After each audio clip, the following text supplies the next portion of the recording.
Alhamdulillahirabbil alamin wassalatu wassalamu ala asyrafil anbiya'i wal mursalin wa ala alihi washabbihi ajmain. Wa bishrah li sadri wa yassir li amri wa hlul 'uqdatam min lisani yafqahu qawli. Subhanaka la ilma lana illa ma 'allamtana innaka antal alimul hakim. Amma ba'd. Alhamdulillah tuan-tuan dan pendengar yang dirahmati Allah sekalian, khususnya surau Al-Fatih, ya, surah Al-Fatih. Ya, jadi pada malam ini kita buat kuliah online surah Al-Fatih. Kebiasaannya sebelum COVID dulu, pengajian kita tiap hari Isnin minggu yang kedua dan hari Isnin minggu yang keempat. Ya, jadi oleh kerana COVID ni tak dapat kita laksanakan kuliah. Jadi terpanggil untuk kita buat kuliah online. Jadi salam kepada semua jemaah surah Al-Fatih, ya, khususnya pengurusi Cik Ismail, ya, dan juga Tuan Haji Mian, ya, khususnya mantan pengurusi yang dulu iaitu Tuan Haji Suk, ya, dan juga kepada jemaah sekalian. Jadi dah lama kita tak berjumpa, hilang rasa nikmat. Selepas pengajian kita ada sikit minum-minum, ya. Tapi selepas COVID ni tak dapatlah kita rasai nikmat itu, ya. Walau bagaimanapun alhamdulillah dapat kita bertemu dalam kuliah online ini, yang terpanggil untuk dilaksanakan dengan permintaan daripada Pejabat Agama Islam Selangor, ya, bahagian pengajian takmir, ya, kerana dah lama, lebih kurang dalam 6 bulan kita tak adakan kuliah seperti biasa, yang seperti mana yang kita jalankan. Jadi alhamdulillah pada malam ni saya sambunglah pengajian kitab kita, iaitu tentang hadis 40, kitab hadis 40, dan kita sampai hadis yang ke 36, ya, hadis yang ke 36. Nak habislah hari 40 ni, ya. Dah hari yang ke-36. Mudah-mudahan ianya memberi sikit pengajaran lah kepada kita dengan apa yang kita belajar dengan hadis yang ni. Jadi pada malam ini saya baca hadis yang ke-40, yang ke-36, ya, 36. Saya baca sekali hadis ini, sama-sama kita dengar dan kita bacaan terjemahannya, dan kita mengambil huraian yang diterangkan dalam kitab ini, insya-Allah. Hadis yang ke-36 ini berbunyi, an Abi Hurairah radhiyallahu anhu anin Nabi sallallahu alaihi wasallam qala, man naffasa an mu'minin kurbatan min kurabid dunya naffasallahu anhu kurbatan min kurbatin yaumil qiyamah. Wa man yassara ala mu'sirin yassarahu Allahu alaihi fid dunya wal akhirah.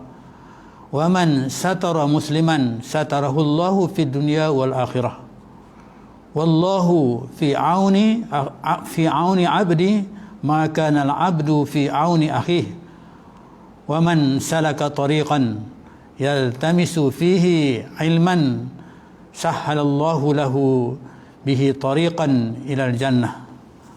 Wa majtama'a qaumun fi baitin min buyutillahi yatluna kitaballahi wa yatadarasuhu usunahu bainahum illa nazalat alaihim sakinah wa ghashiyahum humul rahmata wa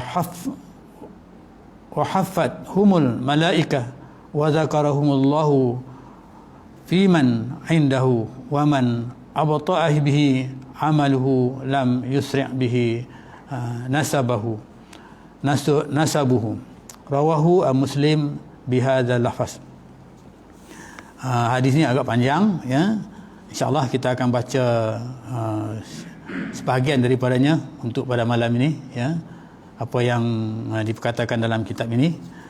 Terjemahannya yang berbunyi, dari Abi Hurairah radhiyallahu anhu, dari Nabi sallallahu alaihi wasallam, ia bersabda, barang siapa yang melapangkan dari orang mukmin satu kedukaan dunia, nescaya Allah akan melapangkan dia dari satu kedukaan, dari segala kedukaan pada hari kiamat.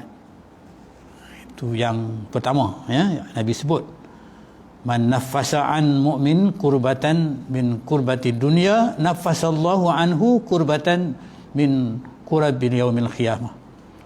Kemudian seterusnya, waman yassarahu, ya, maksudnya, dan barang siapa yang memudahkan atas orang yang susah, nescaya Allah akan memudahkan atasnya dalam dunia dan akhirat. Itu yang kedua disebutkan Rasulullah. Siapa yang memudahkan atas orang yang susah, ya, nescaya Allah akan memudahkan atasnya dalam dunia dan akhirat. Maksudnya orang susah sini tak kira lah dia Islam ke tak Islam ke, ya, yang lebih luas lah, maksudnya khususnya orang Islam lah. Dan yang ketiga disebutkan waman, ya, waman satara musliman satarahullahu fid dunya wal akhirah. Dan barang siapa menutupi rahsia seorang Islam, nescaya Allah menutupi dan menutupinya dalam dunia dan akhirat. Jadi kalau dia menutupi rahsia orang Islam, saudaranya yang se-Islam, maka Allah akan menutup rahsianya di dunia dan di akhirat. Ya. Kemudian Allah sambung lagi, ya, dengan menyebut dan Allah selalu menolong hambanya selama hambanya itu dalam usaha menolong saudaranya, ya, iaitu wallahu fi auni abdi ma wallahu fi auni abdi ma kana abdu fi auni akhi. Jadi Allah sudahi dengan, dalam tiga yang disebutkan tadi itu, Allah sudahi dia dengan bahawa Allah kata, disebutkan Nabi, Allah kata Allah, ya, maksudnya selalu menolong hambanya selama mana hambanya itu dalam usaha untuk menolong saudaranya. Jadi Allah ni sentiasa menolong, ya, orang yang sentiasa menolong saudaranya. Jadi Allah tak jemu, ya, nak memberi pertolongan, ya, kepada orang yang sentiasa terus berusaha untuk nak menolong saudaranya. Jadi kita ambil setakat itu saja untuk kita baca huraiannya dalam kitab ini. Jadi yang pertama disebut tadi, barang siapa yang menolong melapangkan, ya, bahawa barang siapa yang menolong melapangkan dari seorang mukmin satu kedukaan dari kedukaan dunia. Maksudnya saudara-saudaranya tu susah, ya, banyaklah susah, bukan seorang, ya, ramai susah, ya.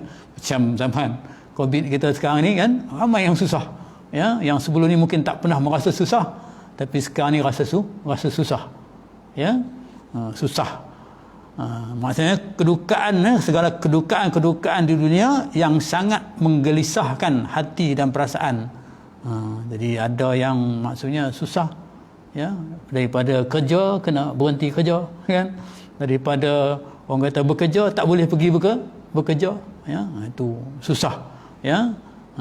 Anak isteri kat rumah duduk, ya, tunggu rezeki, ya, biasa dapat makan dengan baik dan sebagainya, tiba-tiba tersekat. Ini susah, ya, susah yang disebutkan di sini, maksudnya gelisah, ya, gelisah hati itu. Apatah lagi dengan kegelisahan menanggung penderitaan akibat daripada kematian disebabkan Covid, kan. Sekarang kita dah berapa ramai dah, dekat berapa ribu kita, kan, dekat beribu dah, boleh kata setiap hari ada saja kematian, ya, sampai 50 orang, ya, begitu keadaannya, sampai meningkat dekat 100 orang satu hari. Jadi ini, tapi alhamdulillah, ya, kita dapat hari ini agak menurun, ya.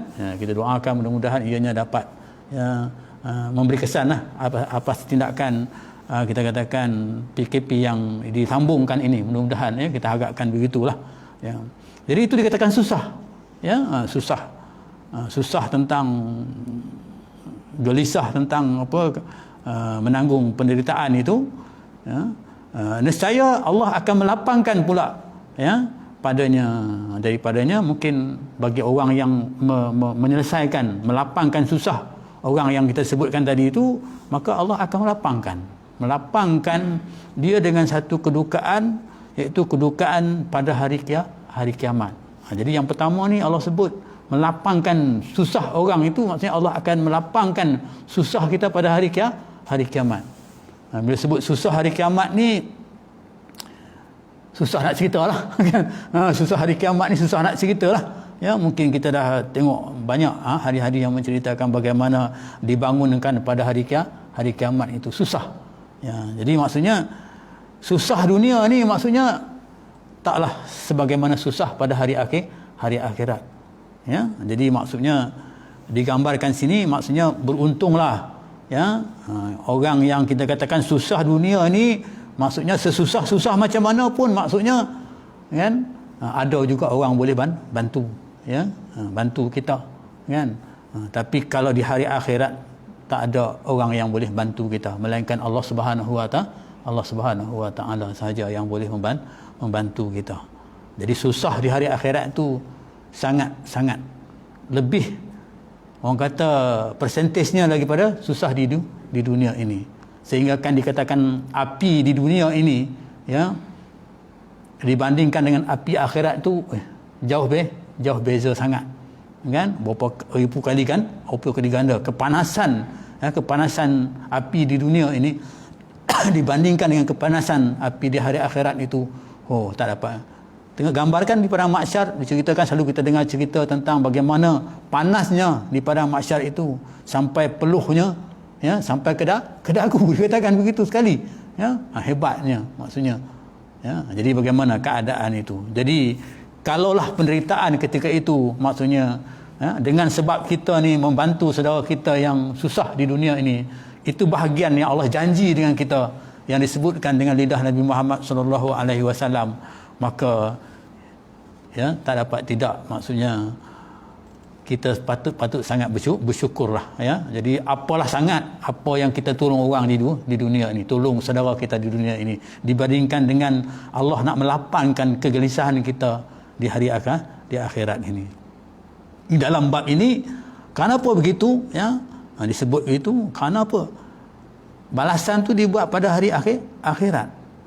Nyata dari keterangan yang disebutkan dalam hadis ini ya, diterima ya, pertolongan ya, meringankan atau menghilangkan kedudukan itu adalah di hari akhirat. Berdasarkan ini maksudnya kita melapangkan, menyelesaikan masalah ya, kegelisahan saudara kita di dunia ini, maka kita akan dapat bahagian di hari akhirat ya. Itu bahagian yang dijanjikan oleh Allah Subhanahu wa taala kepada kita. Jadi ambillah peluang ini ya, untuk kita menyelesaikan ya, ataupun meringankan kesusahan ya, membantu kesusahan ya, saudara-saudara kita di sini. Dalam hal ini kita ini menjelaskan kepada kita bahawa balasan ini kalau dihalusi tidaklah sebanding dengan pertolongan itu. Jadi maksudnya kalau kita tolong saudara kita tu di dunia ini ya, macam mana tolong kita lah pun kan, balasan di dunia akhirat itu tak dapat dibandingkan balasan Allah Subhanahu wa taala ya. Mengingatkan tentang kesalahan di dunia ni, orang kata walaupun bagaimana azab dan kesengsaraannya tidaklah dapat disamakan dengan kesusahan pada hari akhirat. Azab susah macam mana pun dunia ini maksudnya tak dapat kita nak gambarkan, tak dapat kita nak, orang kata, nak bandingkan dengan azabnya di hari akhirat ya. Malah dia kata malahan kesudahan dunia kita katakan kesusahan dunia ni dibanding dengan kesusahan di sana tu di hari akhirat sebagai satu perkara yang tak ada apalah, perkara yang kita katakan perkara yang disebut di sini apalah sangat, istilahnya kita lah kan, apalah sangat, pertolongan sikit je lah, tapi dapat di hari akhirat tu sangat besar ya. Macam kita katalah kita kadang-kadang ada kita pun dekat dunia ni ya, kadang-kadang kita tolong orang tu sikit sangat, tak banyak pun kita tolong orang tu kan, kita katakan sikit je kan. Taklah, itu memang Tapi bila dia bagi balik kepada kita, ya, kita terperanjat, ni tak sepatutnya kita dapat macam ni, kan? Tak sepatutnya kita dapat begini, kan? Kerana itu pemurahnya, maksudnya itu di dunia, kawan-kawan kita, kan? Kawan-kawan kita dekat dunia ni kadang-kadang kita tolong dia sikit je, ya, tapi dia tolong kita lebih daripada itu, yang sampai kita tak terduga, kita tak sangka, ya, sampai begitu sekali pemurahnya. Itu kenapa? Kerana keikhlasan dia itulah yang menjamin, kita katakan ni, kita ikhlas, kita tolong dia sikit je, tapi keikhlasan dia nak tolong kita tu banyak. Bandingkan yang sikit kita bagi tu dengan banyak yang dia bagi, dia dapat lebih banyak lagi daripada itu, kan? Dia dapat lebih banyak lagi daripada itu, kan? Jadi itulah. Jadi kalau kita ambil peluang ini, ya, di sini menyebutkan begini, maka kita rugilah, ya, lebih-lebih. Mana kata ada saja ruang-ruang yang kita boleh buat untuk membantu, ya, membagi kesusahan, ya, membantu kesusahan saudara-saudara kita di dunia ini, insya-Allah. Baik, seterusnya namun begitu dia kata pertolongan itu sangat ternilai serta diberi keistimewaan kepada siapa sahaja di antara orang mukmin yang menaruh hasrat yang suci untuk sudi menolong, membantu dan melapangkan penderitaan yang sedang dialami oleh saudara mukminnya itu. Jadi maksudnya kerana apa? Balasan yang dia dapat tu kerana apa? Bukan kerana dia, kerana suci, kerana kesucian hati dia itu. Ya, kesucian hati dia itu. Sudi dia menolong. Ya, jadi susah kita nak dapat hati ni. Kadang-kadang kita tengok orang, kita terus tolong. Susah kita nak dapat hati yang macam ini, ya. Tak semua kita akan dapat itu. Kadang-kadang kita tengok orang aksiden, kan, kita tengok saja, kita kata inna lillahi wa rajiun, itu hanya yang boleh kita kata, tapi kita tak pergi pertolongan apa-apa pun, ya. Ada orang yang terus tengok, terus dia pergi, ya, dia tolong, ya, dia tolong, ya. Jadi yang itu, ya, mana kata terpanggilnya keadaan itu yang menyebabkan kita tu akan dikatakan, jadi hasrat yang suci itu, maknanya hasrat yang suci itu maknanya diberi ganjaran oleh Allah Subhanahu Wa Taala itu yang tak terhingga banyaknya, yang kita tak terduga, ya. Itu di akhirat, ya. Sebab kita dalam hal ini disebut balasan ini hanya untuk akhirat, dibandingkan dengan yang dua lagi itu akhirat, dunia dan akhirat. Yang ini dua akhirat. Ini tak kita mengharapkanlah untuk di dunia ini, kita mengharapkan di hari akhirat yang dijanjikan oleh Allah Subhanahu Wa Taala. Baik, Imam At-Tirmizi, kisahkan Imam At-Tirmizi mengeluarkan satu hadis marfu', ya, dari Abu Sa'id Al-Khudri, ya. Katanya bahawa Rasulullah sallallahu alaihi wasallam bersabda, siapa saja orang mukmin yang memberi makan, orang mukmin yang beri makan, at'imu ta'am, memberi makan kepada orang-orang mukmin yang lapar, orang mukmin yang lapar, Allah akan berikan kepadanya pada hari kiamat makanan dari buah-buahan syurga. Allah akan bagi dia, ya, pada hari kiamat makanan buah-buahan daripada syurga, ya. Jadi kita tak dapat merasalah makanan syurga ni. Yang boleh makan makanan syurga ni Bani Israel, kan? Hebatnya, kan? Bani syurga ni. Tapi walaupun begitu, ya, mereka tidak juga beriman dengan Allah Subhanahu Wa Taala, dibandingkan dengan kita tak pernah merasa pun. Kalau kita ni dapat merasa, rasanya kuat iman kita, keyakinan kita, ya. Berapa ribu tahun dah, ya, 1400 tahun dah kita dengan Nabi Muhammad SAW, tak lihat pun wajah dia, ya, tapi kita masih lagi cinta, sayang, kepada dia. Atas apa? Atas sebab, ya, kerana diberi, orang kata, nikmat Islam dan iman kepada kita, ya. Allah bagi nikmat Islam dan iman kepada kita. Nikmat iman dan Islam itu kepada kita yang menyebabkan kita sentiasa cinta kepada Rasulullah sallallahu alaihi wasallam dan sentiasa melaksanakan apa yang diperintah syariatnya. Ya, mudah-mudahan itulah dapat kita teruskan. Baik, dalam hadis ini kata Abu Sa'id Al-Khudri, dia katakan Nabi kata, ya, siapa orang mukmin yang memberi makanan kepada orang mukmin yang lapar, Allah akan berikan kepadanya pada hari kiamat makanan dari buah-buahan syurga. Itu janji. Dan siapa sahaja orang mukmin yang memberi minuman kepada orang mukmin yang dahaga, yang dahaga, haus, Allah akan meminumkan dia pada hari kiamat minuman dari arak yang ditutup. Disebut sini arak. Kalau dunia ni haram arak kita minum, kan? Tapi disebut di sana, Nabi kata arak yang ditutup. Arak itu yang high quality lah maksudnya, high quality, kan? Jadi jangan kita ambil kesempatan pula, Nabi kata boleh minum arak, kita pun minum arak, kan? Di dunia tak boleh minum arak, kan? Tapi nikmat yang Allah bagi kepada mereka yang tadi itu, bagi minum kepada orang yang dahaga itu, Allah bagi minuman yang hebat, minuman yang dikatakan minuman kalau kat dunia ni kita sukalah, glamour lah kita katakan minum arak tu, kan? Walaupun tu benda dia diharamkan oleh Allah Subhanahu Wa Taala, tapi hari akhirat kita akan dapat merasainya. Dan siapa pula orang mukmin yang memberi makanan, memberi pakaian kepada orang mukmin yang telanjang, maksudnya orang yang tak ada pakaian, Allah akan pakaikan dia dari kain hijau syurga. Jadi maksudnya kalau dia bagi pakaian, maknanya Allah akan bagi dia pakaian di hari akhirat, maksudnya hari syurga, iaitu pakaian syurga yang warnanya hijau, pakaian hijau, dari syurga, hijau syurga maksudnya. Di sini hadis ini yang ditegaskan, yang disebut oleh Abu Sa'id Al-Khudri ini, iaitu ada 3. Satu, bagi makan; yang kedua, bagi minum; yang ketiga, bagi pakaian. Semua itu ada bahagian ganjaran yang diberikan oleh Allah Subhanahu Wa Taala kepada orang yang melaksanakannya.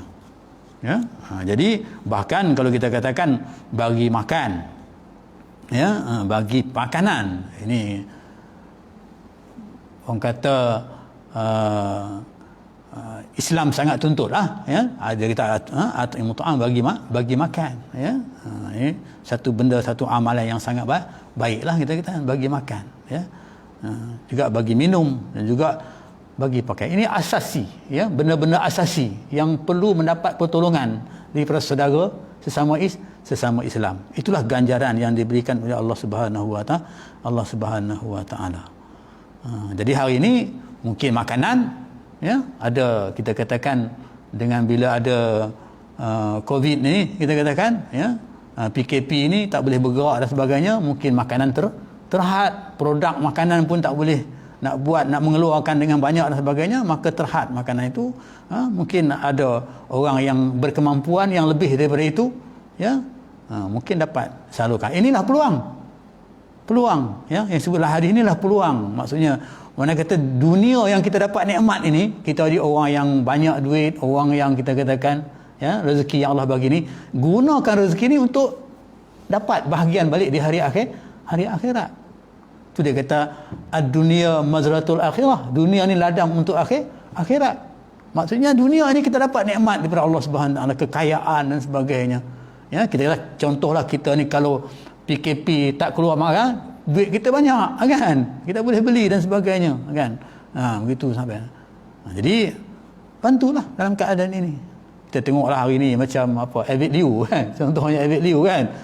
Kekayaan dia terperanjat kita tengok, sebab orang yang memberi ni dia tak akan rugi.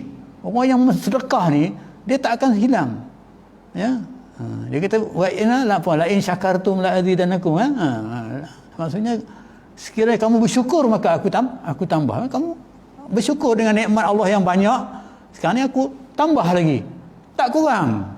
Belum ada lah dalam rekod dunia orang yang bersedekah, orang yang menderma ni dia dia rugi dengan sebab amalannya itu. Belum ada. Bahkan kita tengok sama ada bukanlah dia orang Islam ataupun dia orang yang bukan Islam pun, kalau dia jenis pemurah macam itu, maka rezekinya akan bertambah. Saya ada seorang sahabat saya, Haji Suhaimi, yang duduk di Kuang, dia buka rumah anak yatim. Dia rumah anak yatim. Saya tanya dia di mana dia dapat bantuan-bantuan ini. Dia kata dia terperanjat, dia kata bukan bantuan daripada orang-orang yang Islam saja, bahkan orang yang bukan Islam pun datang bagi bantuan. Sampai kalau dia kata dia cakap dengan saya itu bohong, maka saya berbohonglah di sini. Dia kata ada satu tokek Cina yang jual bunga-bunga. Bunga-bunga di Sungai Buloh tu, di tepi jalan tu ada. Dia kata setiap tahun bagi dia hampir 1 juta. Dia boleh buat bangunan. Hampir 1 juta. Dia tanya tokek tu, kenapa you bagi ni kepada dia? Kata dia rasa kalau dia bagi ni dia dapat, ya, dia lagi banyak dapat, dia kata. Sampai begitu, itu digambarkan, ya. Kalau dia cakap itu maknanya dia berdusta dengan saya, maka saya berdusta lah dengan tuan-tuan, begitu kan. Tapi nak jelaskan begitu keadaannya. Belum pernah ada orang yang kita katakan dia menderma, dia miskin, ya. Contoh kita masjid kita lah contohnya, ataupun surau kita, ya. Kalau kita infakkan hasil surau kita ataupun, maka akan datang lagi, dia tak rugi, ya, dia tak akan rugi, dia akan datang lagi. Begitu keadaan, ya. Jadi itu kita katakan, ya. Jadi sebelum ni nak ucap tahniah kepada surau Fatih, dah boleh buat pertu jemaat, ya, sebenarnya, dengan ceritanya, dah boleh buat pertu jemaat, kan. Jadi mudah-mudahan, ya, dapat diseluruhkan, ya. Jadi itu, ya. Jadi kalau di musim Covid ini kita katakan mungkin dalam usaha nak bagi tentang bab makanan ni, kita kata apa? Ini orang kata food bank, food bank, ya. Maksudnya bekalan makanan macam kita buat dekat surau ataupun dekat masjid, kan, kita katakan ada food bank. Jadi mana orang yang asnaf yang tak miskin dan sebagainya, kita boleh bantu dan sebagainya. Ini dikatakan bagi makanan, ya. Jadi digambarkan bagaimana keadaan itu, ya. Bahagian yang kita dapat nanti di hari akhir, di akhirat. Apa dia makanannya? Makanan ya buah-buahan syurga. Kita akan dapat makanan buah-buahan syurga. Ya, kita gambarkan, ya, begitu keadaannya. Itu yang pertama, cerita yang pertama yang Nabi sebut, ya, yang Nabi kata barang siapa yang menolong melapangkan diri seorang orang mukmin satu kedukaan, ya, daripada kedukaan dunia ini, maka, ya, Allah Subhanahu Wa Taala akan melapangkan kedukaan yang tersangat bagi dia itu pada hari akhirat.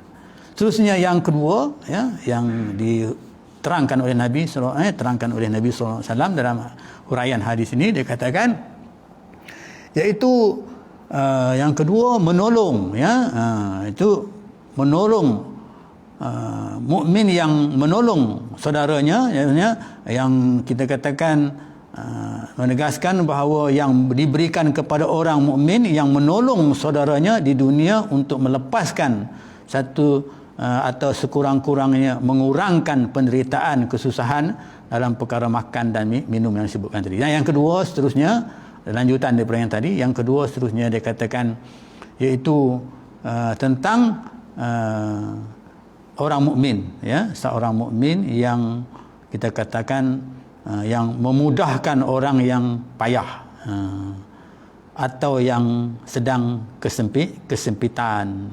Dia ni payah, ya, dia kesempitan, ya, ya, contohnya mungkin kita kata hutang, contohnya, kan, sempit, kesempitan, ya, dalam keadaan kesempitan, ya.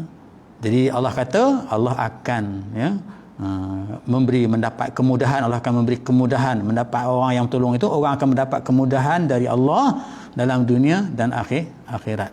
Macam tu juga, ya, maksudnya ini dunia dan akhirat. Yang tadi disebut akhirat saja, tapi yang ini kalau dia memberi, kita katakan memudahkan ataupun kepayahan, ya, seseorang itu ataupun kesempitan seseorang itu, ya, maka balasan itu akan dapat dunia dan akhirat sebagai balasan yang sesuai dengan usaha dia, ya, yang mulia itu. Ini satu perbuatan yang sangat mulia lah, ya, iaitu soal kita katakan melapangkan ataupun memberi kesempitan, ya, meluaskan kesempitan, ya, kepada seseorang itu, dan berharga itu, maksudnya kita katakan sangat berharga amalannya itu, mulia dan berharga itu, dan penilaian atas budi dan ihsan yang timbul dari rasa belas kasihan.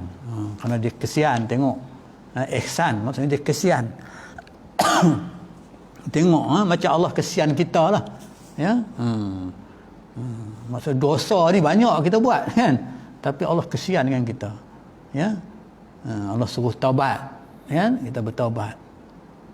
Tubu ilallahi taubatan nasuha, wahai orang-orang beriman, bertaubatlah kamu dengan taubat nasuha, Allah terima, kan. Itu Allah kesian dengan kita, ya. Tapi kadang-kadang kita tak kesian dengan diri kita. Allah kesian kita, tapi kita tak kesian dengan diri kita. Jadi dalam hal ini cara, maksudnya cara kemudahan kepada orang yang susah ni, mungkin banyak cara, tapi antara disebut di sini, cara kemudahan kepada orang yang susah atau yang sempit itu adalah kalau dalam perkara berhutang. Dalam bab perkara berhutang, ya, berhutang ni, ya, diberi tempoh masa pembayaran. Kadang-kadang dia hutang, lepas tu dia tak mampu nak bayar hutang, ya, sampai masa dia tak mampu dia nak bayar hutang, ya. Dia bagi tempoh pembayaran tu, ya, sebab dalam hadis lain mengatakan kalau kita bagi tempoh pembayaran tu kita akan dapat pahala lagi, ya, pahala lagi. Mula kita bagi hutang dapat pahala lah kepada dia, kemudian kita bagi tempoh, dalam sampai tempoh tu dia tak boleh bayar hutang, maka kita bagi tempoh lagi, ya, tempoh lagi, ya, supaya dia dapat membayar hutang tadi. Itu dia kata melapangkan, meringankan, ya, kesusahan dia, kesempitan dia ketika tempoh pembayaran. Ya, setelah dia tidak berupaya, walaupun dia tak upaya nak bayar, kita bagi tempoh lagi. Atau yang lebih baik sekali digugurkan. Kan? Digugurkan, maksudnya tak payahlah bayar, kan, kita halalkan, itu lagi hebatlah, maksudnya, ya, lagi hebatlah ganjaran yang Allah Subhanahu Wa Taala bagi kepada dia. Jadi kalau zaman Covid ni, apa dia, apa istilah sekarang yang bank, yang istilah apa, iSinar ke, iSinar lah, kan, lepas itu moratorium ke apa, kan, pembayaran, ya, pembayaran, ya, hutang, ya, tak dapat kerja, beli kereta beli kereta, patut kena bayar kereta sebulan 600, tiba-tiba berhenti kerja, kan, macam nak bayar, ya. Jadi tentulah ini dalam kesempitan, ya, kan. Jadi kalau itu individu, kalau sekarang ni zaman Covid ni, kalau kita kaitkan dengan kerajaan pun akan mendapat bahagian ini, kan. Kalau ini dilakukan, maksudnya kita makmurkan di dunia ini, maka Allah akan turun, ya, Allah akan turun lagi daripada dunia, daripada langit, ya, kemakmuran itu kepada kita, kalau sekiranya kita, ya, orang kata begitu. Ini bab kerajaan lah maksudnya. Maka sebab tu hari ini ramai orang minta, ya, moratorium dan sebagainya, ganti dan sebagainya. Dah sempit sangat dah, kesempitan yang tak terhingga, ya. Mungkin sampai satu peringkat nanti mungkin takut berlaku pencurian, perompakan dan sebagainya. Ya, tak boleh lagi dah nak kawal keadaan ini, ya. Maka inilah hikmahnya mengapa Allah Subhanahu Wa Taala, ya, ataupun Nabi sebut dalam hadis ini, ya, nak mengelakkan daripada berlaku peristiwa-peristiwa yang macam itulah. Kerana keikhlasan hati kita itu memberi, lanjutkan masa itu panjang untuk dia ni, maka akan ada keharmonian di sana, di antara pemberi hutang dengan orang yang berhutang. Tapi kalau tidak ada, ya, maka tidak akan berlaku keharmonian di sana. Bahkan apalagi hebatnya keharmonian itu bila berlaku dibatalkan hutangkan itu. Kan? Kalau bank dapat mansuhkan, lagi baiklah, kan, tapi itu bank lah, kan, kita, kan. Tapi kita tidaklah begitu, kan. Maksudnya kalau individu disebutkan dekat sini, kan. Ataupun dia kata diberi lagi beberapa kemudahan lain, ataupun mungkin choice yang lain lah, ya, mungkin moratorium tak dapat dan sebagainya, kita katakan bagilah yang lain, ya, yang boleh meringankan kesempitan yang dialami itu, kan. Okey, Rasulullah SAW pernah menerangkan bahawa seorang peniaga, Nabi, ya, Rasulullah pernah menerangkan bahawa seorang peniaga pernah memberitahu kepada anaknya, cerita Nabi, ya, kepada anaknya dikala dia melihat seorang yang payah, orang contohnya payah lah, maknanya berhutang tadi itu, tak mampu nak bayar hutang, ya, tak mampu nak bayar hutang. Jadi sampai dia kata maafkanlah dia, semoga Allah memaafkan kita. Sampai macam tu. Maknanya tadi gugurkanlah hutang tu tadi, ya. Selanjutnya dinyatakan pula bahawa barang siapa yang menghendaki supaya diperkenankan permintaannya, ya, ataupun dilepaskan kesusahannya, maka hendaklah dia melapangkan orang yang susah tadi. Rupanya bila kita melapangkan orang yang susah ni, ya, balasan yang sebutkan sini dunia dan akhirat, ya. Maksudnya kesusahan itu kita bagi kelapangan kepada dia, maka Allah di sini maka hendaklah ia melapangkan ya orang yang susah tadi, maka Allah akan perkenankan permintaan dia ya. Jadi maka dia berdoa di sana ya, Allah perkenankan permintaan ya. Barang siapa yang menghendaki supaya diperkenankan permintaannya, salah satu daripada doanya untuk diterima oleh Allah Subhanahu Wa Taala di sini apa dia, iaitu melapangkan saudaranya tadi ya, dilepaskan atau lepaskan kesusahannya, maka hendaklah dia melapangkan orang yang susah tadi ya. Macam disebutkan tadi ya, seorang peniaga tadi dia kata maksudnya kesian dekat dia ya, dia rasa kesempitan tak boleh nak bayar, maafkanlah dia kan, sampai begitu, maknanya halal lah, gugur lah, macam disebut di atas ni, gugur lah ya, maknanya begitu. Itu sikap yang nak diberi kepada kita, yang dijelaskan oleh Rasulullah SAW sebagai seorang mukmin yang kita akan beriman dengan Allah Subhanahu Wa Taala untuk mendapat ya, kita katakan ganjaran-ganjaran pahala ya, untuk keselamatan kita di hari akhirat. Jadi itu yang kedua, menceritakan yang kedua. Jadi maksudnya di sini, kalau kita tengok di sini, dapat kita faham di sini, yang kedua ini, kalau kita memberi kelapangan, kesempitannya itu, kita menyelesaikan masalah kesempitannya itu, contoh dia bagi sini macam hutang tadi ya, maka di sana maknanya kita pun ya, akan mendapat macam itu juga di dunia ini ya, apa yang kita minta Allah akan bagi ya kepada kita. Kalau kita rasa masa itu kita kesempitan juga, maka kesempitan itu dengan permohonan kita kepada Allah Subhanahu Wa Taala, dengan amalan kita tadi, kita menyelesaikan kesempitan orang lain itu, maka Allah menyelesaikan kesempitan yang ada kepada kita. Mudah-mudahan insya-Allah. Jadi hal ini maka inilah kesempatan kepada kita untuk, kalau yang kita berkemampuan ya, untuk ya kita katakan menyelesaikan mungkin ya, macam saya sebutkan tadi, ada rezeki lebih, kita ni lebih rezeki, mungkin orang lain tu dia kurang kan, tapi kerana Allah nak bagi ibadat kepada kita tadi, menyebabkan kekurangan itu dia datang pinjam duit dengan kita, dia berhutang dengan kita kan, dia hutang dengan kita, inilah tindakan yang kita buat. Ini merupakan sebagai satu ibadat juga, hebat ganjarannya. Bukan semayang saja kita semayang dapat pahala, tapi yang tadi pun juga dapat pahala, dan ganjarannya Allah bagi dunia dan akhirat ya. Sebab ini hablum minan nas, hubungan antara manusia dengan manusia ya, manusia dengan manusia. Sebab manusia ni ada perasaan ya, manusia ada perasaan jadi kalau kita tolong dia, dia akan tolong kita ya. Itu dikatakan manusia tu ada perasaan. Okey, sebelum akhirnya kita pergi yang ketiga sikit lagi, yang ketiga iaitu yang ketiga yang Nabi sebut ya, iaitu keaiban ya. Demikian pula dia kata ya, orang-orang Islam yang menutup rahsia ataupun keaiban saudara Islam ya, jadi Allah akan menutupi rahsianya di dunia dan akhirat. Jadi rahsia-rahsia benda-benda yang baik ini ya, jadi benda-benda yang orang kata keaiban ni dilarang kepada kita untuk kita sebut-sebutkan, untuk kita orang kata hebah-hebahkan, kita kena rahsiakan ya. Kalau itu berlaku, maka Allah juga akan merahsiakan tentang keaiban kita di dunia dan di akhirat. Sebaliknya orang yang membukanya ya, ataupun dia membuka rahsia itu, akan terbuka pula rahsia itu ya. Kalau dia buka rahsia orang, maka dia juga rahsianya juga akan terbuka. Biasalah kan. Tengoklah, kita tengok hari ni lah kan. Kan mungkin apatah lagi yang berkaitan dengan politik kan. Kan kadang-kadang tak ada pun dia ada kan. Sampai begitu sekali kan. Itu kita takutlah keadaan ni. Maka kalau itu berlaku, maka tak harmoni lah ya, tak ada keharmonian di sana. Jadi untuk mengelakkan supaya tidak berlakunya keharmonian itu ya, supaya berlakunya keharmonian itu, maka hadis ni disebut oleh Nabi SAW, jangan ya sebut rahsia orang ni ya, rahsia saudara kita ni ya, sembunyi sebut kan ya, tak boleh ya. Begitu juga dengan balasannya, maksudnya kalau kita sebut begitu, maka di dunia kita buka rahsia dia, maka dia akan buka rahsia kita ya.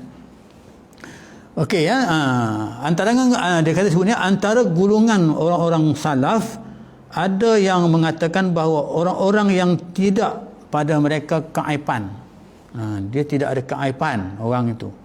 Tetapi kerana mereka suka menyebut-nyebut keaiban manusia, dia tak ada keaiban, dia okey, tapi dia sebut keaiban manusia. Ya, maka disebutlah pula keaiban mereka. Jadi akan berlaku keaiban dia, fitnah lah. Ya, akan berlaku keaiban kepada dia, fitnah. Ya, dia tak ada keaiban sebenarnya, kan? Tapi dia nak sebut keaiban orang lain. Akan berlakulah fitnah kepada dia, kan? Keaiban untuk dia. Dan orang, dia kata, dan orang-orang yang mempunyai keaiban ini, tetapi mereka tidak pernah menyebut keaiban manusia. Ada orang tu dia ada keaiban, ya, ada keaiban, tapi dia tak pernah sebut keaiban orang lain. Ya, dia tak nak sebut keaiban orang lain. Maka lupalah manusia akan keaiban mereka itu. Ya, kerana dia tak menyebutkan keaiban orang lain itu, maka keaiban dia itu orang lupa. Kan? Orang lupa, orang tak sebut keaibannya itu. Ya, ini yang berlaku. Ya, jadi kita dinasihatkan begitulah. Ya, yang pentingnya sama ada kita ni ada keaiban ke tak ada keaiban ke, jangan kita buka keaiban orang, keaiban saudara kita itu, ataupun atas sebab-sebab yang atas sebab-sebab apa pun lah, ya, tak boleh lah. Ya. Dalam hal ini Nabi SAW menceritakan pada suatu masa pernah Rasulullah SAW berucap, ya, satu ucapan pada satu perhimpunan mengenai hal orang yang membuka rahsia orang lain. Ini cerita Nabi, ya. Sabdanya, wahai kumpulan orang yang beriman, orang yang beriman, wahai orang yang beriman, dengan lidahnya tetapi tidak masuk ke dalam jiwanya. Orang beriman tapi dia beriman dengan lidah saja, tapi tak masuk dengan jiwanya, kan? Janganlah kamu mengumpat orang, ya, Islam, dan janganlah mengesan atau mencari-cari rahsia mereka. Itu Nabi larang, ya, sebutkan ni. Kerana barang siapa mengesan rahsia mereka, mengesan rahsia-rahsia orang tadi itu, maka Allah membuka rahsia dia, rahsianya. Dan barang siapa Allah membuka rahsianya, maka dimalukan dia dalam rumahnya sekalipun dirahsiakan. Jadi kalau misalnya dia buka rahsia orang, dimalukan orang, maka Allah akan, itu Nabi ingatkan satu kumpulan manusia yang begitu, ya. Dan ini